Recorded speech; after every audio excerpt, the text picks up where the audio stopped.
자, 안녕하세요. 북스원 카페 여러분. 자, 오늘은 그 세계사 차림이에요. 그 세계사는 이제 진행 방법이 그 먼저 이제 서양사하고 그 다음에 동양사, 그 다음에 일본사, 기타사 이렇게 이제 진행을 할 거거든요. 자, 그 교재는 7.08편에 있는 2권이에요, 2권. 그래서 이제 세계사 그 교재 있는 내용인데, 자, 그 세계사부터는 이제 저번 시간에 얘기한 것처럼 강독을 진행을 안 할 거예요. 그래서 제가 이제 일방적인 그냥 강의만 쭉 해서 진도를 뺄 거거든요. 예, 그거 좀 양해해 주시고요. 자, 그러면 이제 그 교재 263페이지 펴보세요. 자, 서양사와 관련된 건데 그리스사를 좀 볼게요. 이 그리스사에서 많이 나오는 것은 주로 이제 정치사와 관련된 부분인데, 그 정치사 중에서도 아테네 정치에 두 명의 정치가 있죠. 그 솔론하고 페리클라스. 예. 그 다음에 또 한 명 더 붙이자면 클레이스텐네스. 대개 이제 시험 문제 50%는 요 세 명의 집중제에서 나오거든요. 그래서 솔론이나 페리클라스, 클레이스텐네스 이런 사람들 좀 알아두시고요. 그 다음에 그 문화적인 측면에서 보면 그 투킨티데스의 역사가 같은 것들이 많이 나와요. 예. 투킨티데스나 헤로도토스의 역사관 요 부분이 많이 나오고, 그다음 파르타나 신전 있죠? 네, 파르타나 신전도 2번 정도 나왔어요. 그 외에도 뭐 페르시아 전쟁이라든지 에게 문명 이런 것들이 이제 시험 문제 나왔다. 그 다음에 헬레니즘 문화 관련된 내용 보면 알렉산더 대왕의 업적이나 뭐 헬레니즘 문화의 특징들 나올 가능성이 많을 것 같긴 한데, 의외로 그 시험 문제는 안 나왔어요. 그래서 예전에 객관식 기출문제 때 딱 한 문제 나왔거든요. 예, 그 외에는 지금까지 안 나와요. 그래서 아마 문제 그 당 한 문제를 내다 보니까 그런 것 같은데, 대개 보면 그리스에서 이제 한 문제 나오면 그 다음에 로마에서 이렇게 한 문제 이렇게 나오거든요. 그래서 요번에 뭐가 나왔죠? 로마가 나왔죠. 그래서 확률적으로 볼 때는 딱 그런 건 아니지만 다음에는 그리스사가 나올 가능성이 많아요. 예, 그러면 그리스사가 많이 나오면 항상 정해져 있어요. 솔련, 그 다음 클레이스텐네스, 페리클라스. 거기에 50~60%야. 나올 확률이요. 그러니까 이제 공부하실 때도 다 뭐 공부하시는 것도 괜찮겠지만, 이 솔련이나 클레이스텐네스나 페리클라스 업적들을 좀 꼼꼼히 봐두실 필요가 있어요. 네. 자, 그 다음에 로마를 볼게요. 로마는 기독교가 예전에 한 3번 정도 나오는데, 기독교 관련돼가지고 한번 3번 나왔고요. 물론 단독 문제는 딱 한 문제 나왔어요. 연관된 문제가 2문제 나왔고, 그 다음에 마리우스 있죠. 예. 시저보다 마리우스가 더 많이 나오거든요. 그래서 마리우스의 병제개혁 관련된 부분, 요번에 기출문제 나왔죠. 그래서 이번 연도는 안 나올 것 같긴 하는데, 하여튼 공부를 해두시고요. 그 다음에 뒤에 넘어가서, 그 다음에 공화정 재정 시기 때 경제사회적 변화. 그래서 공화정 말기나 재정 말기 때 어떤 그 사회적 변화도 있었나, 라티푼디움이나 콜로나투스, 콜로세움 이걸 중심으로 이제 봐두시면 되고, 자, 재정 시기 때 정치 부분은 대개 이제 2명만 기억을 해두시면 돼요. 디오클라티누스 황제하고, 예, 그 다음에 그 아우구스티누스 황제 있죠. 예, 그리고 간간히 이제 뭐냐면 오연제 정도, 이 정도만 이제 좀 봐두시면 되고, 그 다음에 그 로마의 권력 구조의 부분에 대해서 이제 좀 나오는데, 로마의 민의 부분이 나왔죠. 그래서 백인이나 부족해 이런 것들을 이제 좀 봐두시고, 시민권, 로마의 시민권이나 간직 이런 것들 이제 봐두시면 될 것 같아요. 그 외에는 뭐 그렇게 볼 건 없어요. 예, 좀 약간 좀 보자면 그 로마법의 특징 같은 거, 예전에 로마법의 특징에서 게르만법에 하고 비교해서 나왔죠. 그 다음에 이제 그 밑에 보면 이제 그 요번에 시험 문제 나온 마리우스와 관련돼 갖고 클레엔테스 피오 보호자 제도, 로마 사회 초기 때부터 있었던 그런 제도들 좀 봐두시는데, 요거는 이제 후에 주종제도의 원류가 되죠. 이게 중세시대 때. 그래서 클렌테이지라고 해가지고 로마 때보다는 그 중세시대 때 주종제도의 로마적 기원 해가지고 그때 좀 약간 많이 다르거든요. 예. 그래서 클렌테이지 그 밑에 있는 피보호자를 클렌테스라고 한다. 예, 이거 서계에 있는 내용이에요. 그래서 서양사 개론 같은 경우에는 이제 서양사를 공부할 때는 뭐 서양사 그 강의 보시는 분이 있는데, 뭐 서양사 강인이 뭐 서양사 이해니 등등 여러 책들 있는데 보긴 괜찮아요. 책이 나쁘다는 건 아닌데 시험 문제에 별로 안 나와 이런 게. 나와도 이미 서계나 교과서에 있는 내용이야 이거는. 그래서 굳이 그렇게 어렵게 그 써져 있는 책을 굳이 볼 필요는 없어요. 예. 그래서 서강 같은 경우에는 상당히 이게 이제 어떤 사건에 대해서 구조적 배경이나 이런 것들을 아주 심층적으로 다루고 있는데 요런 것은 이제 대학원에 가서 공부하시는 거고 인고에서는 그런 걸 볼 필요 없다. 예. 그리고 인고에서는 뭘 보냐? 교과서하고 서기만 봐도 충분히 커버가 돼요. 웬만한 거는. 그러면 뭐 거기다 안 나오는 건 어떻게 하냐? 그럼 틀리면 되는 거야 그냥. 그 어쩌다 그 교수들이 와가지고 이제 이상하고 어디에서 끌어내갖고 한 10문제 중에 한 두세 문제 그게 내거든요. 한두 문제? 근데 그거 맞추겠다고 그 무슨 여러 가지 책을 다 보고 있고 그 책 본다고 여러분들 컴퓨터가 아닌 이상은 그런 거 다 기억 못 하잖아요. 예. 그래서 그렇게 공부를 하시면 되고요. 그 다음에 약간 이제 보충적으로 이제 볼 건 뭐냐면 서양사 총론 정도 있죠. 그것만 기출 주제로 해가지고 한번 보시면 될 것 같아요. 그래서 요번에 유럽 통합과 관련돼 갖고 이제 서양사 총론에 관련된 부분들이 나왔거든요. 예, 그래서 그 서양사 총론 정도만 보시면 웬만한 건 한 10문제 중에 8문제 정도는 커버가 된다 그거죠. 예, 그 정도만 확실히 맞춰도 합격이에요. 욕심 부릴 필요 없겠죠. 공부하는데. 자, 그러면 이제 그 뒤에 넘어가서 애계 문명을 이제 볼게요. 자, 애계 문명은 수능 시험에는 자주 나오는데 의외로 이제 그 임용에는 시험 문제가 안 나와요. 이 부분이요. 그래갖고 이제 빈도가 좀 떨어지는 부분이거든요. 자, 그러면 애계 문명에 대해서 한번 설명을 해보면, 자, 여러분들 애계 문명은 유럽 문화와 오리엔트 문화의 어떤 성격을 갖고 있죠? 예, 가도기적인 어떤 성격을 가지고 있죠. 가도기적 성격. 그래서 그 애계 문명의 진행 방법을 좀 보면, 자, 애계 문명 같은 경우에는 이제 그 내용을 이제 좀 보면요. 그 처음의 시작은 요게 이제 그 애계 문명의 초창기 때 이제 청동기 때부터 거슬러 가면 거의 BC 2800년까지 넘어가요. 예. 근데 이제 그 이렇게 이제 보고 있는데 되게 언제 때를 보고 있냐? 학자마다 이렇게 다르긴 다른데 BC 한 20년경 이렇게 어떤 학자 뭐 BC 30년까지 올라가는 학자도 있고요. 자, 거기가 이제부터 출발하죠. 그래서 어디까지 가죠? 예. 그래서 애계 문명은 이제 BC 15세기 정도. BC 15세기. 여기가 무슨 문명이야? 20년에서 BC. 이걸 미노아 문명이라고 하죠. 미노아 문명. 그래서 이제 또 그 널리 알려진 건 이게 더 알려진데 크레타 문명이라고 하죠. 예. 그래서 대개 이제 크레타의 왕을 미노아라고 해요. 그래갖고 이제 보통 미노아 문명이라고 또 통칭을 하기도 하고 그런데 자, 그 다음 미노아 문명이 이제 문화적인 것이 있었죠.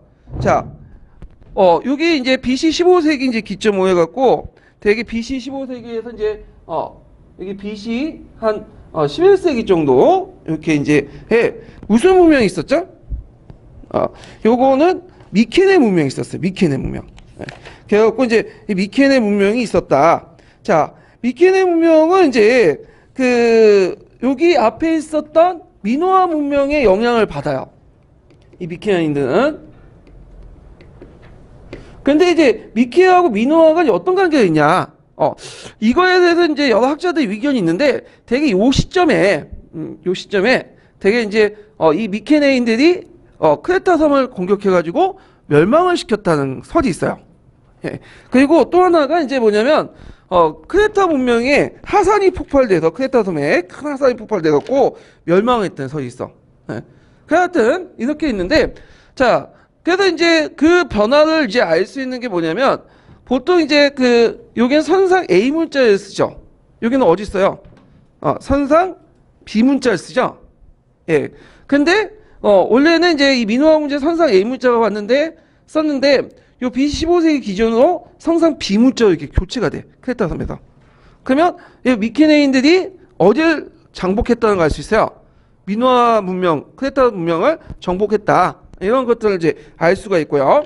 자, 그 다음에 또 그 미케네 문명은 이제 어떻게 망했냐.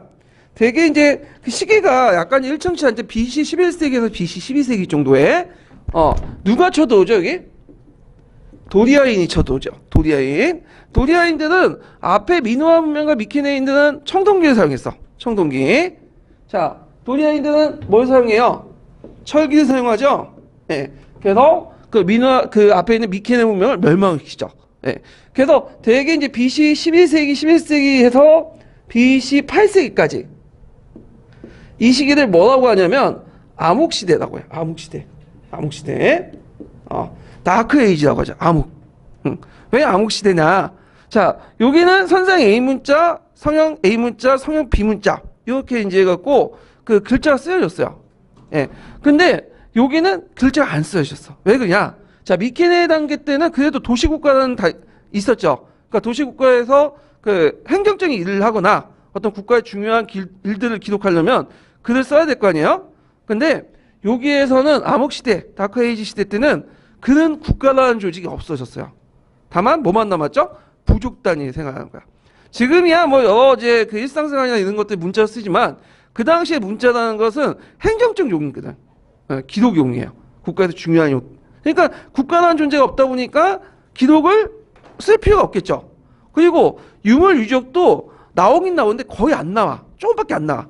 그래서 이 시대를 알질 못해요. BC 12세기부터 해서 BC 8세기 그 도리아인들이 치익기를 알질 못한다. 자, 그래가지고 요 시대를 알 수 있는 건 뭐냐? 문학 작품이죠. 예. 그래서 이제 호메로스가 쓴 일리아드와 오디세이라는 작품을 통해서 그 시대상을 좀 알 수 있는 거야. 그러니까 우리식으로 따지면 지금 드라마나 소설책을 통해서 그 사회상을 유추해 볼 수 있는 거. 그 정도야. 그래서 요 다크에이지 시대를 뭐라고 하냐면 또 호메로스 시대라고 해요. 그래서 이제 요것이 있다가 BC 9세기 때부터 이제 뭐냐면 조금씩 이제 문자가 쓰여지기 시작해요. 예. 이제 그게 이제 볼 수 있는 게 뭐냐면 그 호메로스가 그 BC 9세기 정도의 사람이라고 보고 있거든요. 물론 이 사람도 실존 인물인지 정확히 모르겠지만 그래서 전에 내려왔던 여러 얘기들을 그리스, 그러니까 고대 그리스 문자 쓰기 시작해. 이 고대 그리스 문자는 어떤 문자들이야? 예전 페니키아의 영향을 받은 문자들이 이제 쓰이기 시작한 거죠. 그러면서 이제 BC 8세기 때부터 이제 뭐가 형성돼요? 폴리스가 형성되죠. 그러면서 이때 다시 역사가 이제 등장을 하게 되는 거야. 역사적 기록물이. 그래서 보통 이제 요 시기 미케네 문명과 미노아 문명을 무슨 문명이라 한다? 에게 문명. 에게에 있던 여러 문명이들이다. 해가지고 이제 있고, 에게 문명은 그 오리엔트 문명하고 그 다음에 어디를 그리스 문명을 연결시켜주는 가도기적 문명이야. 그리고 기본적으로 물론 이제 나중에 뭐 도리아인들이 철기를 가지고 왔지만 도리아인들은 이제 에게 문명이 포함되지 않으니까 기본적으로 청동기 문명이다. 이렇게 이제 기억을 해두시면 되겠죠. 자, 그러면 에게 문명을 구성하는 그것은 뭐냐? 지역은 어디냐? 되게 이제 초창기 때 크레타 문명, 그 다음에 오늘 그리스 반도에 있는 미케네 문명, 그 다음에 소아시아 연안에 있는 트로이 문명, 이렇게 이제 세 가지로 이제 볼 수가 있는데, 자, 그러면 그 내용을 이제 볼게요. 자, 그러면 먼저 살펴볼 게 이제 뭐냐면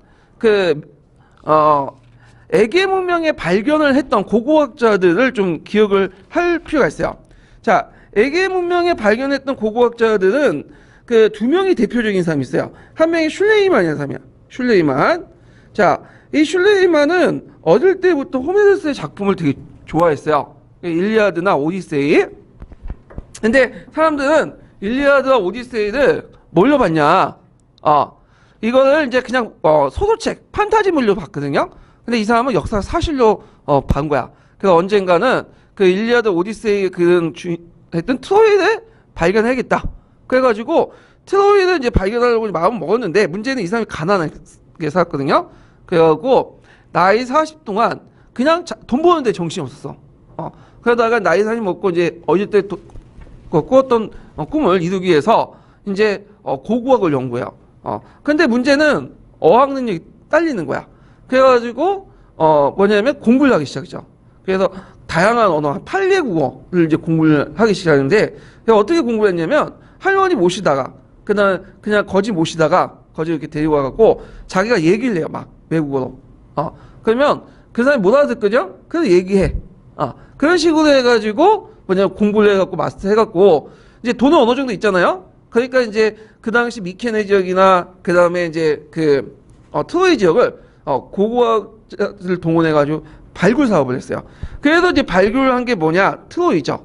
그래서 전설상의 도시였던 트로이를 이제 발견했는데, 문제는 이제 이때 발견한 트로이는 그 보통 이제 고고학적인 지형을 보면 이제 여러 그 한 지역에 여러 층이 있잖아요. 텔이라는 그 중에 맨 밑바닥 층이 2층이야. 2기야. 근데 이제 나중에 보니까 이 2기가 2층이 뭐냐면 트로이 문명이 있었던 지역은 아니고 나중에 이제 어디가 이제 트로이 문명이 하냐면 6층인가 7층 정도 돼요. 거기가 이제 트로이 문명의 발생지거든요. 그렇지만 그 트로이 문명의 지점은 발견한 거야. 그 다음에 더 나가서 이 사람은 또 미케네도 발견을 해요. 그래서 이제 분모라든지 황금 마스크 이런 것들을 발견하는데 큰 공헌을 했다. 그래서 전설 시대 때 신화 시기 때 있었던 그 문학 작품 속에서 신틀러서 이 트로이나 미케네 문명을 발견했던 그 단초를 얻던 사람이 슐레이만이라는 사람이에요. 그래서 이름 정도는 기억을 해주세요. 교과서에 나오거든요, 이 사람이. 자, 그 다음에도 뭐가 냐면 에반스라는 사람이 있죠. 이 에반스는 슬레이만과 달리 전문적인 고고학자예요. 그래서 이 에반스는 일단은 이제 크노소스를 발견하죠. 이 크노소스는 크레타의 여러 도시 국가 중에 제일 큰 강대한 이런 그 도시 국가인데 거기에서 이제 뭘 발견하냐면 미궁을 발견하죠. 여러분들이 미궁 아시죠? 그래서 이제 그 미궁에는 그 아주 그 이상한 괴물이 살고 있죠.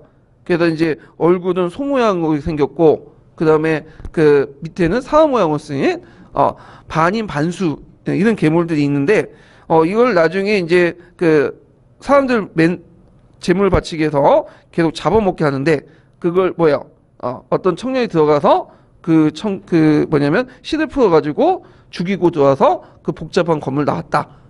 이런 내용도 있잖아요. 자, 그래서 이 괴물이 미노타우루스라는 괴물이고요, 아마 미노타우루스. 그러니까 그걸로 이제 알려졌는데 요걸 이제 발굴하고 그 다음에 이걸 통해서 트로이 전쟁의 사실성이 확인하고 그리스 문화보다도 앞선 시기에 주변에 문명이 있다는 걸 또 명백하게 밝혀내죠.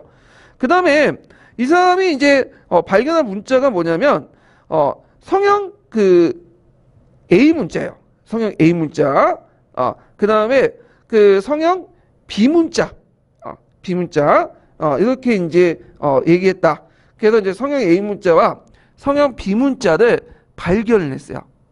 그래서 성형 B 문자, 그 다음 성형 A 문자. 선상 A 문자고 하는데 성형으로 곤치세요. 이게 정확한 발음이니까. 예. 성형 문자도 이렇게 곤치시고요. 선상 문자도 이렇게 되긴 돼요. 선상 문자 쓰긴 쓰는데 거기 서양사 총론에는 그렇게 적혀 있으니까 그렇게 이제 알아두시고. 자, 그럼 벤테이스라는 사람이 있는데 벤테이스는 어떤 사람이냐? 이 사람은 그 앞에 이제 그 발견된 성형 A 문자, 성형 B 문자는 해독이 안 됐어요. 근데 이 사람은 성형 B 문자를 해독을 했어. 성형 B 문자를. 발견은 이제 그 앞에 에반스가 있고 그 다음에 해독을 했죠. 해독, 발견 지우시고. 예. 그래서 성형 B 문자를 이제 발견을 해서 그 당시 이게 그리스 계통의 문자라는 걸 발견한 거야. 그 미케네인들은 지금은 원래 그 그리스인들이 어디로 건너온 민족이죠? 인도 유도보족 계통이죠. 같은 인도 유도보족 계통이다. 그리고 도리아인도 이주인이지만 미케네인도 뭐예요? 이주인이에요. 다만 좀 더 앞서 이주한 것 뿐이야. 그 다음에 나중에 들어온 게 도리아인이고. 자, 그래서 인도 유도계통의 이거 보기가 이렇게 많죠? 자, 인도 유도보족 계통의 그 뭐냐면 사람들이다. 이렇게 이제 알고 있죠. 그래서 이 문자가 발견되면서 해독되면서 그 당시 사회 구조를 알게 되는 배경이 되는 거예요. 배경이. 그러면 성형 A 문자 같은 경우에는 발견이 됐을까요, 이거는? 아니 해석이 됐을까요? 해석이 안 돼. 이 문자는 지금까지 해석이 안 돼요. 왜냐하면 요 크레타인들은 인도 유도보족 계통이 아니에요. 그래서 해석하기가 어려워. 무슨 말인지 몰라. 그래서 발견했지만 모른다는 거죠. 유물유적으로만 파악할 수밖에 없다. 이런 이제 한계점이 있죠. 자, 그 다음에 그 민화 문명을 이제 볼게요. 민화 문명이 BC 20세기 한 15세기, 14세기 정도에 있었던 문명인데 특징은 전제 왕권이다. 특징이다. 근데 이게 우리 때 전제 왕권이라고 하면 되게 힘에 의한 통치로 생각하죠. 강력한 힘. 근데 이상하게 여기서는 무력을 별로 사용하지 않아요. 어떻게 사용하냐? 주로 제사, 신정 정치. 예. 그래서 거기에 이제 그 민화 크레타 섬에 제일 컸던 크노소스라는 도시 국가가 그 지역을 패권을 장악할 때 무력이 아니라 그 당시 왕은 재정일치였으니까 제사라든지 이런 평화적인 방법으로 통치를 했다. 그래서 그 민화 문명, 크레타 문명의 특징은 남성적인 게 아니라 뭐예요? 상당히 여성적인 특징을 갖고 있어요. 여성적인 특징을 갖고 있는데, 자, 근데 이거는 뭐 그 민화 문명만 보이는 게 아니라 중국의 초창기 문명도 마찬가지죠.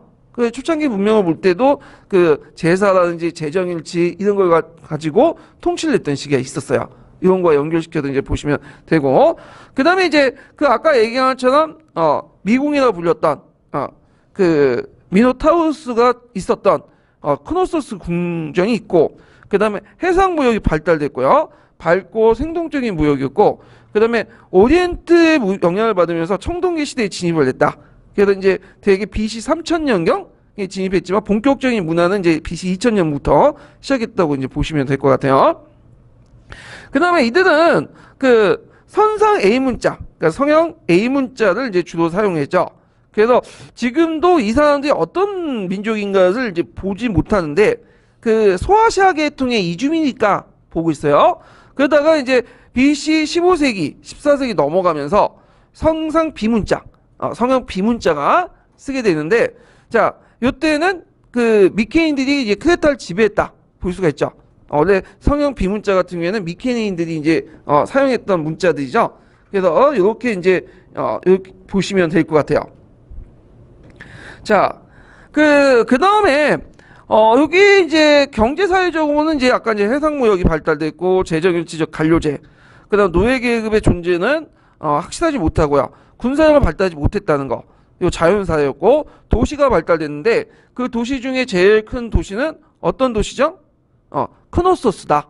그래서 이 크노소스는 미노스 문명의 중심지고 그리고 무력보다는 합의에 의해서 주도권을 행사했다. 그래서 지중해와 에게에 큰 영향을 미쳤다. 이렇게 이제 보시면 되겠죠. 자, 그 다음에 예술적인 측면을 볼 때는 그 이집트의 영향을 받았으나 후에 독자로 발전했고요. 정교한 도자기를 제작했는데 이 도자기가 오리엔트나 시리아까지 발견이 돼요. 그러면 이거는 어떤 특징이 있죠? 그 아까 얘기한 것처럼 무슨 무역하고 연결됐어요? 해상무역. 해상무역과 연결됐다. 이렇게 이제 보시면 되고, 정교한 금은세공 기술. 그 다음에 그 파리의 여인이라고 별칭을 붙이고 있는 그 프레스코와 벽화가 이제 발견이 됐고요. 자, 멸망은 그 아까 이제 말한 것처럼 제일 유력한 교과서 통론의 이제 그 해석인데 미케네인들의 침입이죠. 네. 그렇지만 이제 어떤 학자들은 그 또 뭐냐면 요게 테라스의 폭발 때문에 그렇다. 그래서 테라스의 폭발을 해가지고 거기에 올라온 여러 가지 연기들이나 이런 걸 통해서 농작물이 파괴되고 오랫동안 가뭄이 들면서 멸망했다. 뭐 그런데 정확하게 어떻게 멸망했는지는 몰라요. 이거는. 근데 이제 여러 가지 설 중에 미케네인 침입이 이제 좀 많이 언급돼 있어요. 자, 그러면 다음 장 넘어가서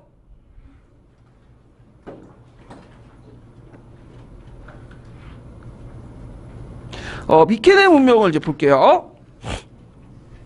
자, 미케네 문명이 크레타 문명을 계승해서 이제 에게 문명 후기에 형성됐던 문명인데 BC 15세기 또는 해서 BC 11세기, 12세기 정도에 있었던 문명이다. 이렇게 이제 보고 있어요.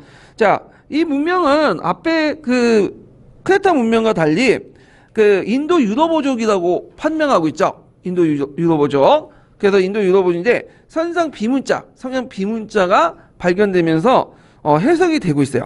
그래서 같은 그리스 계통의 민족이다. 그래서 이제 이 민족들은 그 도리아인보다 좀 더 앞서 온 정복민이다. 이렇게 보시면 돼요. 예. 자, 그리고 이제 그 여러 중부 그리스와 펠레노스 지역에 소왕국을 이제 건설했죠. 이 미케네가. 그때 대표적인 소왕국이 스파르타야. 근데 이 스파르타는 뒤에 있는 스파르타하고 다른 왕국이에요. 다른 나라예요. 이거는. 자, 그래서 이제 민화의 영향을 받아서 민화했고, 그리고 크노소스를 지배했고, 그 다음에 일리아드와 오디세이의 작품에서 볼 수 있듯이 그 당시 트로이 전쟁도 일으켰죠. 트로이 전쟁. 그래서 이제 그리스 본토 여러 소왕국들이 미케네를 중심으로 해갖고 소아시아 진출을 대원정을 했던 것을 그린 것이 일리아드 오디세이 뭐 그런 작품들이죠. 자, 그 다음에 이제 여기 보면 정치 사회적으로 이제 보면요, 소규모 왕국들이 분리돼 있었고, 그 다음에 피라미드 계층 구조였다. 그래서 왕을 정점으로 해 그 밑에 그 촌장이나 관리가 있고, 그 다음에 인민이 있고, 그 다음에 노예도 존재한다고 이제 보고 있어요. 그래서 이제 이런 그 사회적 구조를 가지고 있고, 왕권의 그 강도를 이제 보면요, 왕권의 강도를 보면 그 어느 정도냐, 오리엔트와 그리스의 딱 중간이야. 그래서 그리스의 폴리스도 초창기 때 왕이 있었죠. 상식적으로 왕이 보다는 힘이 강하지만, 그렇다고 해도 오리엔트의 강력한 왕권보다는 못했어요. 딱 중간인 그런 사회였다. 자, 그래서 이런 것을 이제 어떻게 알 수 있죠? 이런 사회 구조들, 아까 얘기한 것처럼 성형 비문자를 통해서 알 수 있는 거지. 해독이 됐잖아. 그래갖고 있고, 뭐 전사단도 조직이 됐고, 그래서 봉토 소유 대지주로서 귀족직 지배층이 전사단을 이뤘고요. 그 다음에 이제 여기에서 이제 붕괴 과정을 이제 볼게요. 자, 붕괴 과정에 대해서 이제 여러 가지 이제 설이 있는데, 우리가 이제 알고 있기로는 도리아인들이 남하를 통해서 멸망했다. 도리아인들이 이제 여러분도 알다시피 철기 문화를 가지고 있잖아요. 자, 근데 이거 외에도 여러 가지 이제 이유가 있어. 뭐 화재도 있고, 그래갖고 이제 약화진 틈에 바다의 사람들이라는 사람들이 대이동이 있었다. 이 바다의 사람이라는 것은 그 오리엔트 사회에서 상당히 희귀한 그 민족 집단인데, 이 사람들이 이제 그 동지 중일 때 막 시쫓고 다녀요. BC 15세기 정도에. 그러면서 미케나 문명도 멸망시키고, 그러니까 우리가 알고 있는 히타이트 아시죠? 히타이트도 이들한테 멸망당해요. 예. 그래서 우리식으로 얘기하면 일본식 해적 집단이다. 이렇게 보시면 되겠죠. 여러 복합 집단의 문화 결과인데. 자, 하여튼 여러 가지 원인을 붕괴를 했고, 그 결과 어떻게 되죠? 문명과 사회 조직이 소멸돼. 특히 국가란 조직이 소멸돼요. 그래서 일리아드 오디세이 보면 그 당시에 생활상은 국가가 없어. 뭐냐면 부족 단위의 생활상이라는 걸 이제 파악할 수 있고요. 그 다음에 이제 이들이 일부가 그 당시 소아시아 지역으로 이주를 하죠. 소아시아 지역으로. 이미 이제 트로이 전쟁 때 트로이 전쟁 문명권에 그 소아시아 일대에 그리스 계통의 사람들이 살고 있었다는 걸 알고 있는데, 많은 사람들이 뭐 여러 가지 이유로 이주를 하게 돼요. 그래서 이들을 이제 그리스인 중에 이오니아인이라고 하죠. 소아시아 지역에 살았던 사람들을. 그래서 초기 때 이제 폴리스 문화의 중심지는 어냐, 이오니아 지역이야. 왜 이오니아 지역이겠어요? 발달된, 경제적으로 문화적으로 발달된 지역이 어디야? 오리엔트 옆에 있잖아요. 그것이 이제 페르시아 전쟁 이후에는 어디로 넘어가는 거야? 아테네 쪽으로 넘어가는 거죠. 자, 이건 나중에 좀 설명을 하고. 그래서 이제 그 문자가 파괴됐기 때문에 이 시대를 뭐라고 한다? 다크에이지, 암흑시대. 그래서 암흑시대라고 이제 부르고 있고, 또는 호메르스 시대라고 이제 부르고 있죠. 그래서 다시 농경생활을 회귀하는 그런 이제 뭐냐면 퇴보된 생활을 하고 있다. 자, 근데 이제 그런 생활이 언제 끝났어요? BC 8세기 정도에 폴리스가 형성되면서 끝나게 되죠. 그리고 BC 9세기 때 페니키아의 영향을 받아서 그 그리스 고대 그리스 문자가 쓰여지면서 이제 역사가 다시 쓰여지는 그런 이제 과정을 걷게 되죠. 자, 이런 것들을 이제 파악을 해두시면 될 것 같아요. 자, 그 다음에 테마 2번을 넘어가기 전에 잠깐 이제 그 형성평가 문제만 풀고 넘어갈게요. 자, 형성평가 문제도 이제 강독은 여러분들이 찾아서 각자 알아서 하시고요. 여기서는 그 문제만 풀 거예요, 문제만. 자, 188페이지.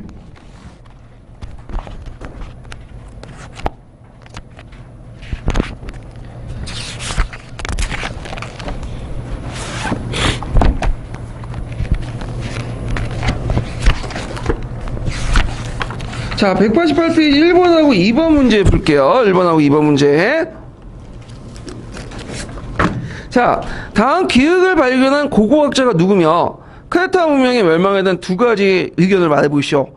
그리고 에게 문명의 의의를 한 줄 이내로 서술해보시오. 이렇게 했는데, 자, 크레타 문명은 기원전 2000년경 강력한 왕의 등장으로 전성기를 맞이했는데, 자, 크노소스 궁정의 유적을 통하여 이 문명의 발전상을 짐작할 수 있다. 자, 이 크노소스 궁정의 유적을, 그러니까 미궁을 발견한 사람 누구죠? 에반스라는 사람이죠. 에반스. 예. 요 사람도 이름 기억을 해두세요. 저희 세계사 교과서에 간간히 나와요. 한두 번. 자, 그 다음에 멸망은 두 가지가 있죠. 미케네인들이 침입했다. 아니면 이제 화산 폭발로 해서 화재 뭐 이런 것도 있고. 그다음 의인은 이제 그 고대 이집트와 서아시아 문명을 지중해 상황 세계에 전달해주는 구실을 냈고, 그 다음에 유럽 문화의 바탕이 된 그리스 로마 문화에 큰 영향을 끼쳤다. 이렇게 이제 쓰시면 될 것 같아요. 자, 그 다음에 2번을 볼게요. 다음 전쟁이 일어나게 된 그 배경을 한 줄 이내로 서술해보고 트로이를 멸망시킨 주체의 문명의 특징을 말해보시오. 그 이 문명의 멸망 원인을 써보시오. 이렇게 했는데, 자, 요거는 뭐와 관련된 내용이죠? 이 내용은 지금 트로이 원정과 관련된 거죠. 일리아드 오디세이에 있는 트로이 원정인데, 자, 전쟁 배경은 뭐냐면 강대해진 그리스 본토의 소왕국들이 미케네를 중심으로 해서 결합해갖고 소아시아로 진출한 대원정이었다. 이렇게 이제 보시면 되고, 자, 문명의 특징은 크레타 문명을 계승했으나 그 뭐냐면 점차 독자적인 특성을 강하여 소박하면서 호전적인 남성적인 문화를 가지고 있다. 여기에서 이제 문화 부분을 이제 설명하지 못했는데, 대개 이제 그 미케네 문명의 특징 중에 문화 부분은 뭐냐? 상당히 남성적이에요. 상무적이고, 호전적이고. 그래서 앞에 그 뭐냐면 그 크레타 문명보다 어떻게죠? 반대죠, 완전히. 예. 그래서 이런 특징들을 갖고 있다는 것 좀 기억을 해두시면 되고요. 자, 그래서 이제 미케네인들은 큰 돌을 쌓아서 올린 성체를 건설하고 벌주모 왕릉을 이제 만들었다. 이런 것들이 특징을 가지고 있다는 걸 좀 보시면 될 것 같아요. 자, 그 다음에 이제 이렇게 했는데, 제가 이거 편집할 때 서양사 개론을 이제 같이 했거든요. 물론 이것도 서양사 개론 내용이 좀 몇 개 들어가 있긴 하는데, 서양사 개론을 따로 이렇게 편집을 했어요. 그래서 근데 제가 그 편집하는데 그 맡기신 분이 그걸 빼먹고 편집을 안 한 것 같아. 그래서 어저께 제가 이제 훑어보다가 이게 빠진 거야. 그래서 서양사 개론 부분을 제가 다시 그 보충자를 올렸거든요. 그래서 그거 다운받아 보세요. 이것도 꽤 돼요. 8회 정도 되는데 한 60페이지가 좀 넘어요. 밑에 답안도 달려있고. 예. 그래서 그거 보시고, 제가 이제 못 찾으신 분들을 위해서 첨부를 해드릴게요. 예, 첨부를 해드리니까 여기에서 이제 다운받아갖고 보시면 될 것 같아요. 자, 그 다음에 이제 그 2번 아테네 전술 변화 부분을 이제 볼게요. 자, 아테네 전술 변화 관련돼갖고 이제 한 2번 정도 나오는데, 요거는 상당히 중요한 부분이에요. 예, 전술이 어떻게 변화됐나. 자, 일단 이거 이제 설명하기 전에 서양의 군사제도의 특징을 좀 알을 필요가 있어요. 자, 서양은 어떤 특징이 있냐. 자, 우리는 군대 안 가려고 하잖아. 우리 역사 보면 조선시대 때 어떻게든 빠져나가려고 하죠. 그래서 안 가는 것이 이제 양반의 특징이고 그런데, 서양은 반대야.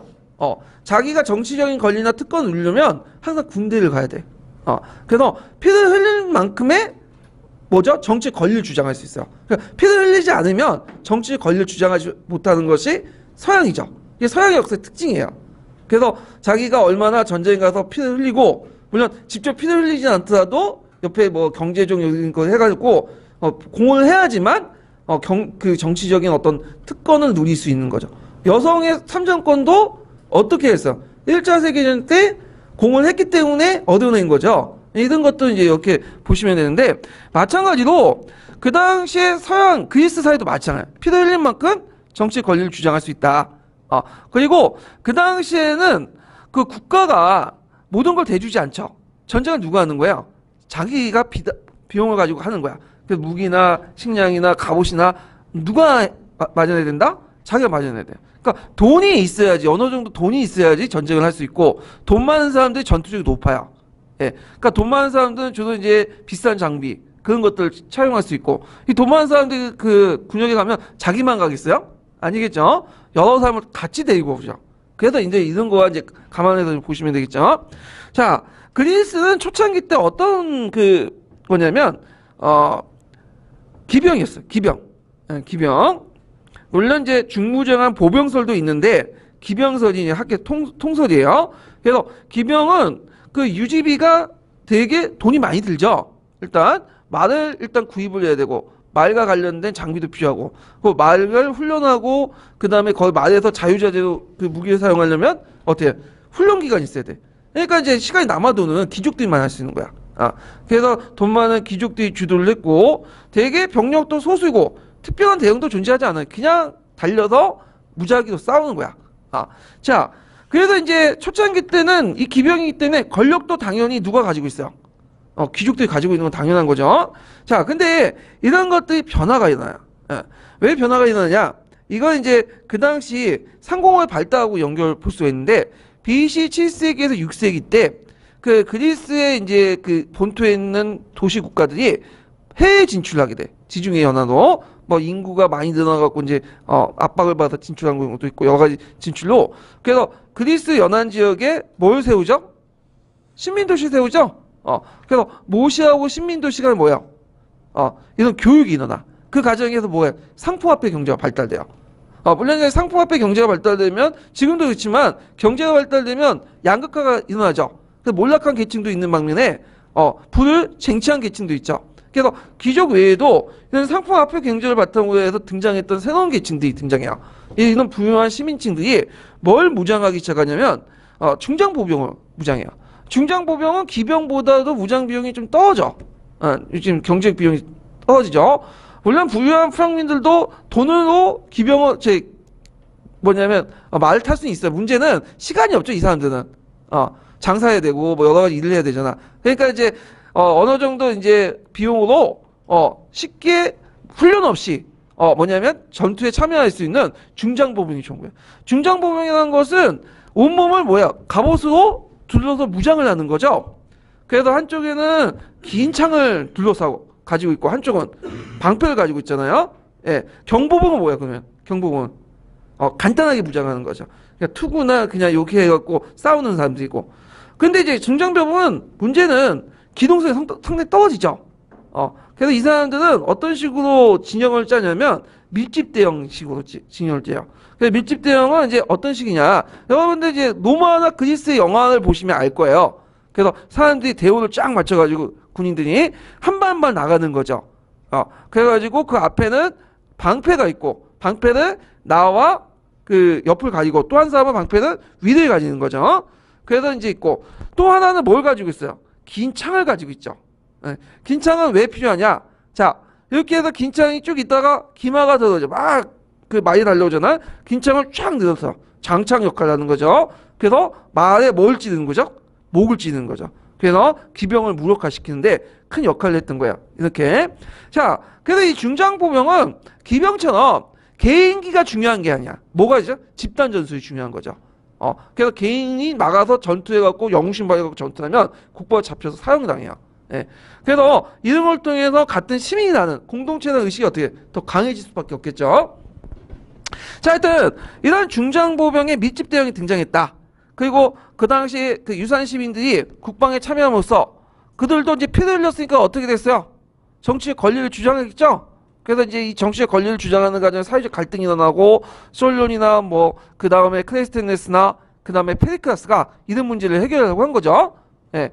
자, 그 다음에 이제 요 그 밀집 대형을 중심한 중장보병은 그 그리스 아테네만 사용했던 게 아니에요. 여기를 중심으로 해서 여러 나라로 확대돼 나가죠. 특히 나중에 로마도 받아들여요. 로마는 왜 받아들이냐?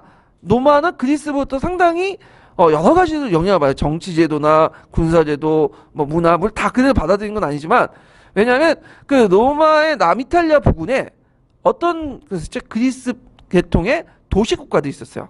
그런 도시국가들로부터 이제 로마가 선진 문화들을 받아들일 수 있는 통로가 된 거죠. 예, 이런 거와 연결시켜서 보시면 되고 그 다음에 이 중장보병이 또 한 대 이제 한 번에 일어나. 이건 물론 아테네만 이제 해당하지만 3단 노선 이용하는 해군력을 강하죠. 자, 3단 노선은 이제 뭐냐? 이 그림으로 보여주는데 노가 몇 개가 있어요? 3개가 있어. 3개. 이걸 이제 알려면 그 당시 이제 뭐냐면 전투 해전의 그 내용을 봐야 돼요.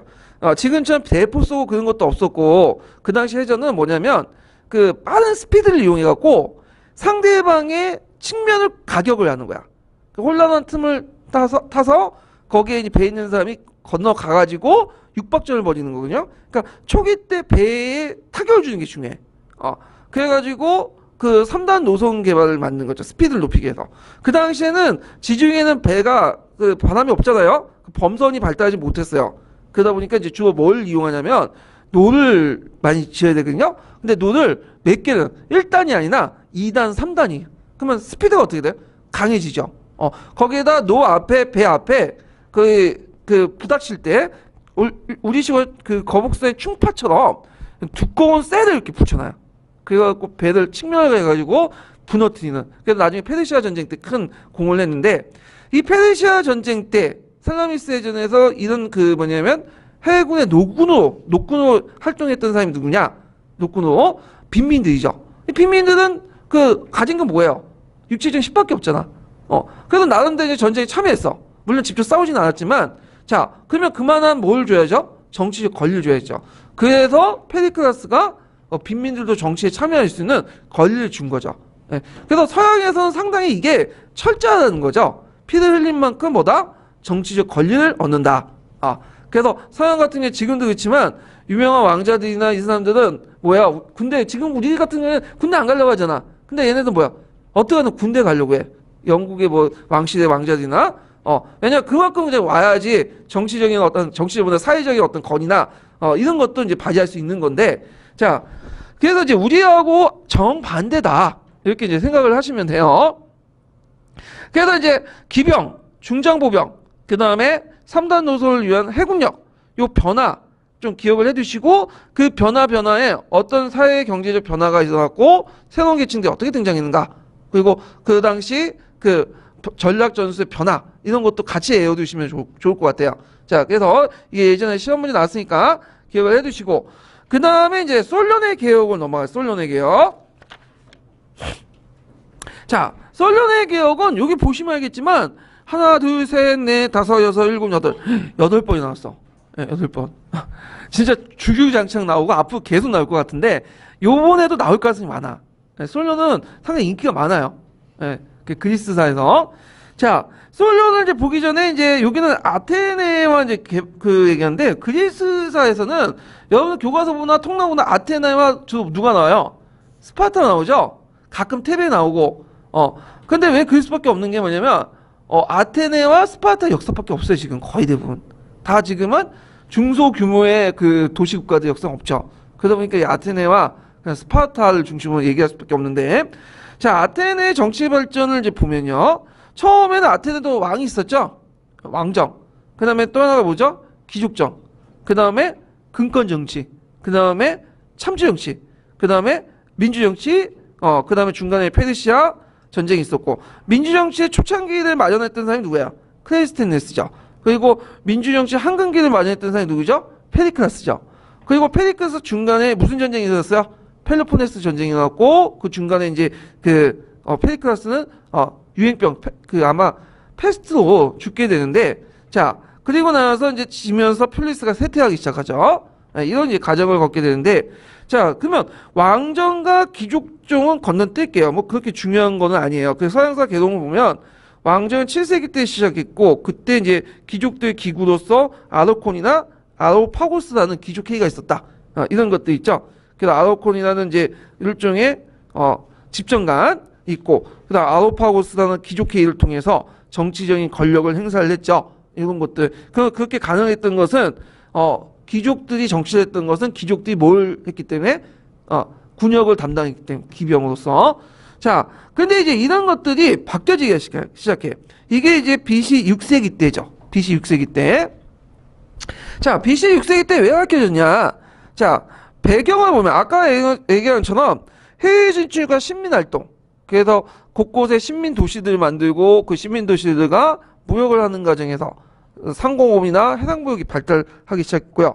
그 과정에서 이제 두 가지 그 과정에서 양극화, 사회적 양극화가 일어나죠. 돈 많이 버는 사람도 뭐야? 계속 벌어. 그 부유한 평민으로 대두하고 이들이 주로 어디에 참여했다? 그 중장보병 팔랑크스제 밀집 대응을 통해서 어떤 나름대로 군역을 담당하다 보니까 발언권이 높아졌죠.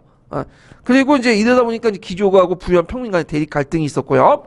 그다음 또 한쪽으로는 그 당시 많은 농민들이 몰락을 해요.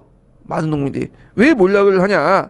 자, 일단은 이들이 이제 뭐냐면 공무는 돈이 안 돼. 공무는 왜 돈이 안 되겠어요? 값싼 지역에서 많은 곡물들이 들어와요. 그러니까 이제 특화된 작물들이 필요하죠. 포도나 올리브들을 재배를 하는데 주로 이제 이 당시 그 소농민들의 땅을 누가 많이 사들이냐면 부유한 평민들이 막 사들여요. 그러면서 대규모 농장들이 등장하고 그 다음에 이걸 통해서 많은 그 소농민들이 어떻게 될까요? 몰락을 하죠. 빈민으로. 그중에 일부는 막대한 채무를 지어갖고 뭐하는 노예로 팔리고. 그 드래콘법에 비하면 돈을 갖지 못한 사람은 어떻게 해요? 노예가 되는 그런 법이 있었어요. 엄격한 법이.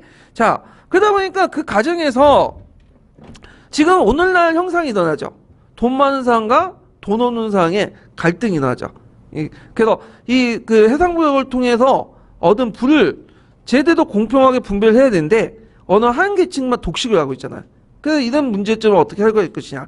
그래서 이제 이때 등장하는 사람이 누구였냐 하면 솔론이라는 사람이죠. 솔론. 그래서 솔론은 기본적으로 이제 뭘 지향했죠? 사회 통합을 지향했어. 그래서 각각 계층의 욕구들을 어느 정도 반영하는 정책들을 마련했죠. 그래서 부유한 평민과 귀족 간의 갈등은 이게 정치 권력의 싸움이거든요. 뭘로 해결을 했죠? 근권 정치, 돈에 의한 정치 이런 것들을 해결했고, 그다음 부유한 평민들과 몰락한 평민의 대립은 이런 어떻게 사회적 갈등은 어떻게 해결했죠? 노예의 그 채무를 그러니까 채무에 의한 노예가 되는 것을 금지시키는. 그러니까 그리스 시민들은 절대 노예가 될 수 없는 법을 만들어버리죠. 그래서 노예는 어디에서 이제 다음부터 구해요?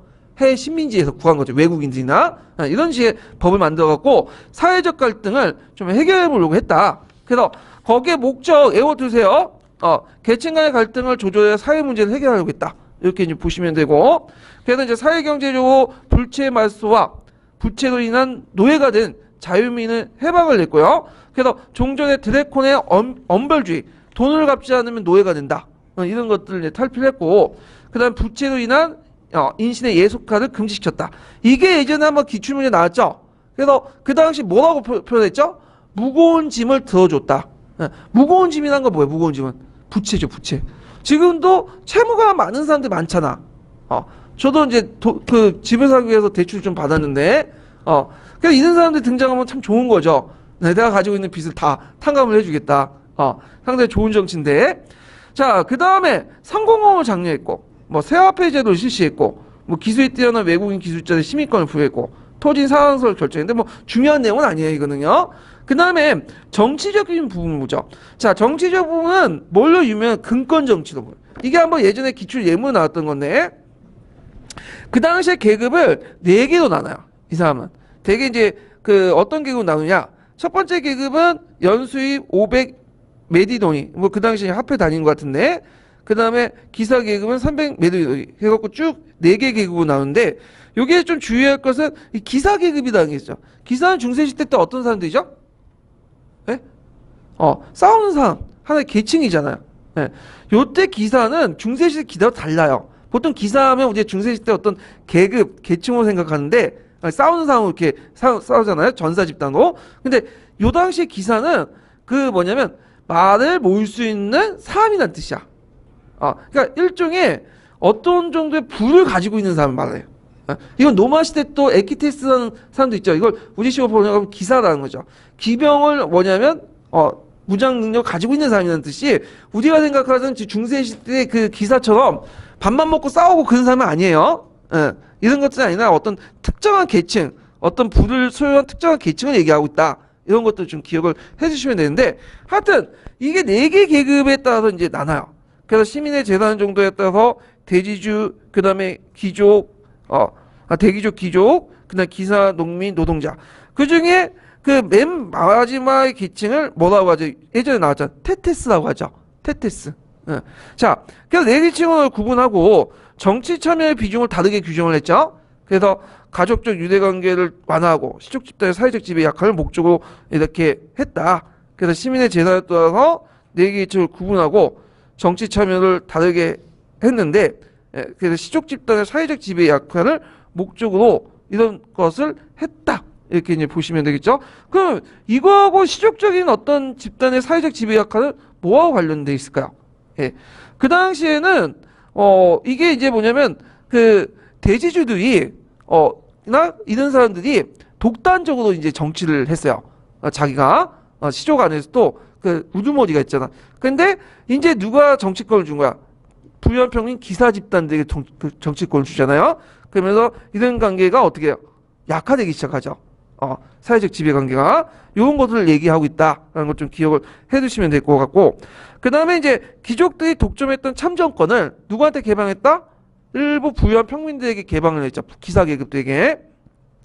그래서 이제 자비로 무장할 수 있는 어떤 이제 그 뭐냐면 평민들이 폴리스 방해에 참여를 했다.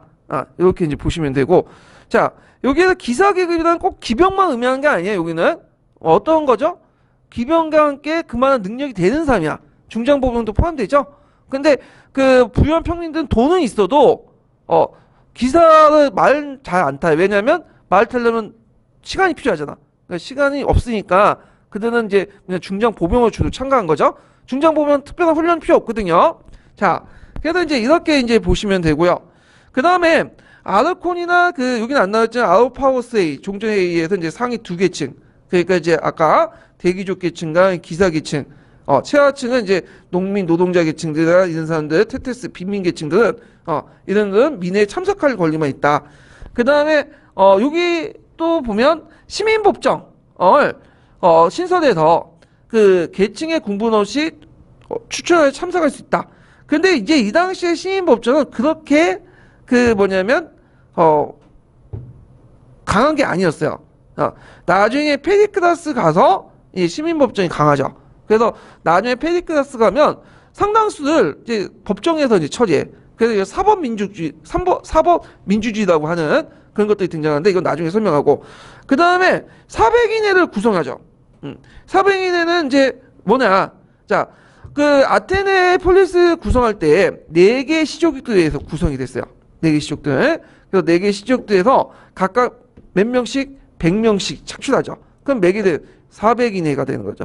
이게 나중에 크레스티네스 때 뭘로 바뀌죠? 500인회로 바뀌죠. 물론 이제 400인회는 하는데 이게 문제점이 또 뭐냐? 그것은 시족 내에 우두머리 영향력을 가지고 있는 귀족들이 발언권이 세. 그래서 앞에서 언급한 것처럼 시민의 정치 참여를 통해서 어떤 그 시족 집단의 어떤 사회적 지배를 약화시키려고 했지만 또 이런 400인회에서 뭐야? 또 그 강화시키는 그 내용이 같이 들어가 있다는 거죠. 예. 이것을 어떻게 해결했죠? 크리스티네스가 행정구역 개표를 통해서 해결했죠. 500인회를 통해서. 이런 것도 이제 같이 이제 기억을 해두시면 될 것 같고요. 자, 그렇지만 결과적으로 성공했어요? 실패했어요? 실패했죠. 왜냐하면 일종의 기존의 정체나 정치 제도, 사회 질서의 근본적인 개혁이 미흡했죠. 소극적이었고, 그 다음에 귀족의 기득권을 계속 유지하는 가운데서 정치를 하는 것은 좀 말이 안 되는 거죠. 그래서 누구를 위한 정치는 누구부터 지지를 받지 못해요. 이거는 그 인류 역사상 보편적인 현상들이야. 그래서 이제 그 대표적인 국민의당 안철수가 거기 갔다 뭐 우익과 자기 지지자 끊는다고 전라도 딴말하고 경상도 딴말하고 보수 정권 끊어진다고 했다고 어떻게 쫓다 망한 거 아니에요? 예. 그러니까 모든 사람부터 지지를 받지 못하는 거야. 정치가는. 그래서 모든 사람부터 지지를 받고 연합을 하는 것은 판타지고 이상적인 거야. 다 이해관계가 다르기 때문에. 물론 이제 느르베트처럼 특이한 경우도 있어요. 사회적인 상황이 그래서 그런 건데. 자, 그래서 모든 사람부터 비난을 받게 됐다. 그래서 결국에 실패를 했고, 그래서 의미는 뭐냐? 나름대로 의미 좀 적어 놓으세요. 귀족 계급이 독점한 정치적 지배권이 축소되고, 정책 결정에서 시민의 발언권이 확대된 거야. 그래서 민주주의 이행은 가독의 역할을 했다. 귀족 계급이 독점한 정치적 지배권이 축소되고, 정책 결정에서 시민 반환권이 확대돼서 민주주의를 위한 가독이 역할을 했다. 요 정도만 좀 기억을 해두시면 될 것 같아요. 예, 요거는 아마 서양사 총론 부분에 있을 거예요. 서양사 총론의 그 의미 부분이 있거든요. 자, 그러면 이제 관련된 문제를 이제 풀어볼게요. 190페이지.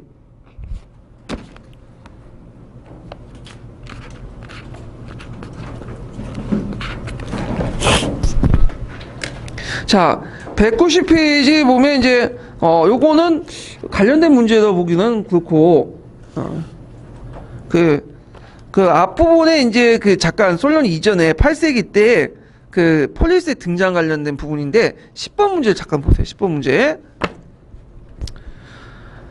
이 솔론 문제가 되게 중요한데 제가 그걸 서양사 개론에다 막 집어넣거든요.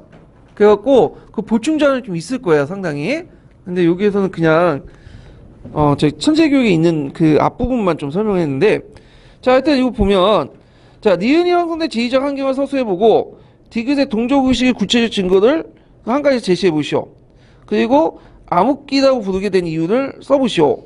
그래서 이제 기원전 8세기 때 이제 그리스세계의 형성, 폴리스의 형성 그런 과정들 이제 일어났는데, 폴리스가 형성된 것은 이제 왜 형성됐죠?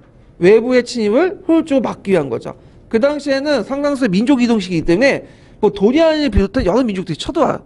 그래갖고 되게 그 세개 부족의 세네 개 정도의 시족들이 뭐냐면 모여갖고 폴리스를 형성해요. 폴리스의 형태는 여러 가지지만 대표적인 집주설이라고 해서 그 도시가 있고 그 다음에 그 부근에 농촌 지역이 있는 그 정형적인 폴리스가 이제 대표적인 그 폴리스인데, 자, 하여튼 그 당시에 그 폴리스는 왜 통일국가를 이루지 못했는가? 지리적 환경 때문이죠. 그리스는 산과 선이 있고 해안선이 복잡하죠. 그러다 보니까 물자 수선 고유가 없기 때문에 폴리스는 조그만 이제 도시국가들이 형성됐다. 이렇게 보시면 되겠죠. 이게 예전에 한번 기출 관련된 나왔어요. 물론 이제 그때 기출은 그 전공 역사 기출이 아니라 지리와 연관돼 갖고 나온 이제 공통사회, 통합사회적인 어떤 문제였는데, 자, 그 다음에 이제 디귿 동족의식. 그래서 그들은 스스로 헬레니스트라고 불렸죠. 싸우고 있어도 헬라의 자손이라고 뜻이잖아. 그 다음에 이제 이민족은 뭐야? 바로바로인. 그래서 바로바로인이라고 해서 야만족이라는 뜻이죠. 그래서 이제 이렇게 구별했고, 폴리스는 델피의 알포스 신전을 중심으로 한 인보동맹, 서로 동맹관계가 맺었고, 그 다음에 4년마다 올림피아를 개최했죠. 이런 것들이 이제 볼 수가 있다. 그 다음에 암흑기라고 부르는 것은 뭐죠?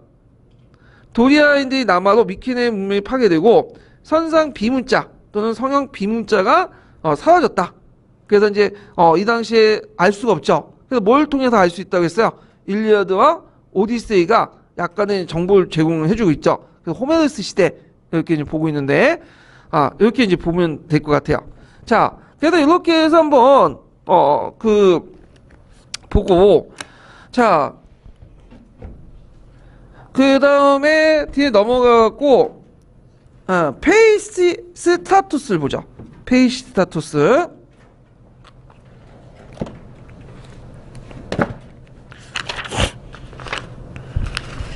자, 페이시 스타투스는 우리가 알다시피 뭐야? 참주 정치죠. 예, 참주 정치, 독재 정치는 이제 유명했던 사람인데, 자, 이 페이시스타투스 같은 참주 정치, 독재 정치가 이제 뭐냐면 등장했던 대내적인 배경을 보면요.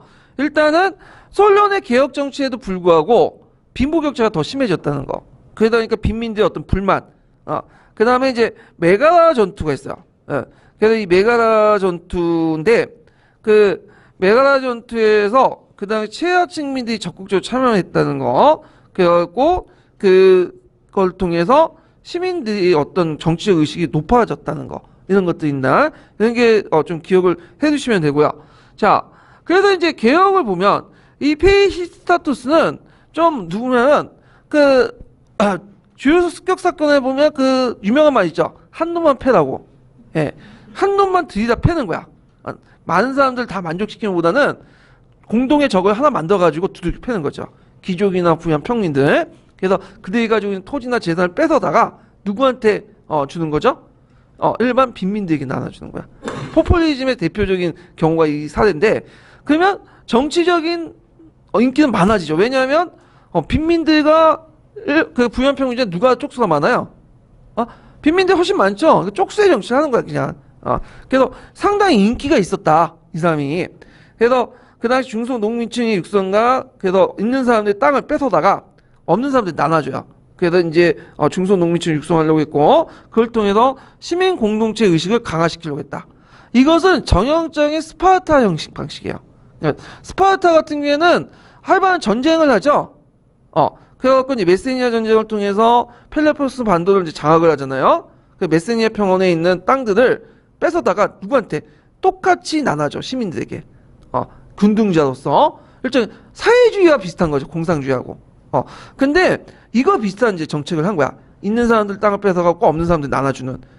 근데 이게 전형적인 그리스가 아테네 정치는 아니에요. 아테네 정치인들은 우리나라 자유경제예요. 미국이처럼. 그래서 그 당시 빈민들은 어떻게 규제하냐면 그 당시 돈 있는 사람 있죠? 돈 있는 사람들이 뭐 자발적이든 세금이든 이걸 걷어가지고 누구한테 주는 거.